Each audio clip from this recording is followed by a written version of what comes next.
Magandang gabi yan. Nabutan na tayo ng gabi. May Rosa 1350 tayo dito. Ang issue nito, ayaw umandar. Ayan, pangalawang ano na tingin ng nag-ayos nito ng una mekaniko, hindi nila napaandar, kaya itutuloy natin. Ayan, nabutan na tayo ng gabi.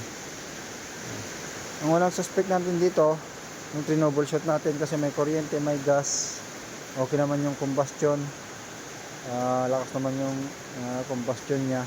Ayan, ay yung carburetor. Ito yung problema. Ayan, bumili tayo ng carburetor. Ayan, ang 135 yan. Alam nyo ba ang nangyari?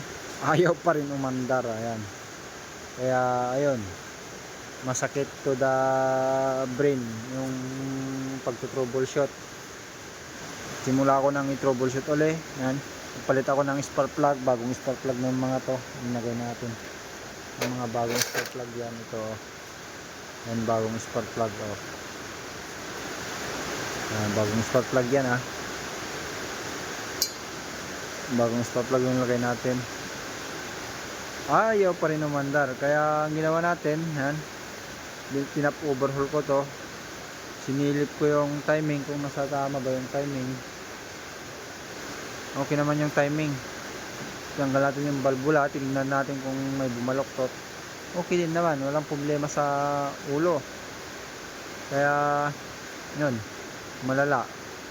Kung anong problema, palit pa tayo ng stator.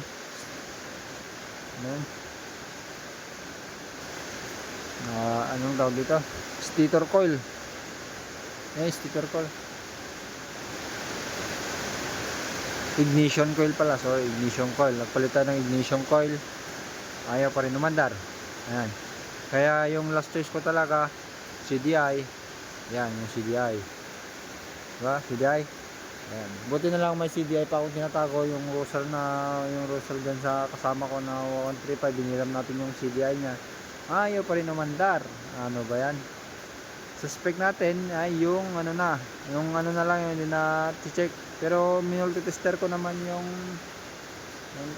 yung pulsar. Okay naman, naabot niya naman yung tamang reading ng diode. At buti na lang, naisip ko may carburetor akong pang 200 na carburetor. Ayan, ginawan natin itong lagayan niya, itong regulator niya. Ayan, para may salpak lang. Ayan, sinubukan natin paandarin, one click. Ayan, pagkita ko sa inyo, one click yan. Walang nyo itong motor na to.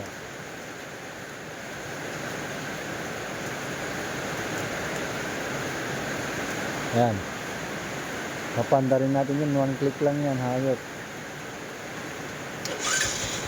So, walang niya, one click lang yan, umandar na. Yan lang pala ang problema, bagong carburetor na binili, may problema din. Yan, factory problem. Ayan, ang problema lang nito, malaki kasi hindi natin nilalagay yung cable dito, kaya wala, kuhaan pa natin ng ibang carburetor, kundi palit natin yung carburetor na nakuha natin. Kasi ang problema pa, malayo yung pinakuha ng carburetor. Ayan, try natin.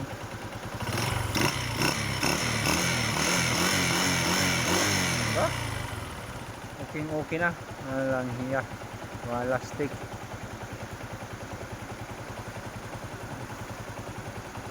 Ang dami ko pang pinutikot dyan. Nag-troubleshoot, nagdirekta ng mga wire para mahanap kung ano yung pinutikot. Yung problema lang pala, carburetor na bago, walang hiya. Yan.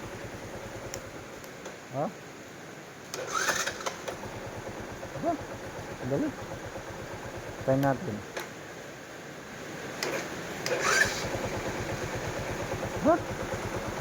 Walang niya. Yan yung pintong malupit, di ba? Bale, sa mga nagsisimula tulad ko na mag-repair, mekaniko, yan, so experience talaga yan. Minsan din na maiwasan. Meron pa ngayong inayos ko noon, bagong spark plug, ayaw pa umandar. Yung pala, spark plug din yung sira. Yung bagong spark plug, sira din. Kaya, ayun, huwag natin magtutok sa isang ano, kung lalo pag troubleshoot okay naman lahat. Yan.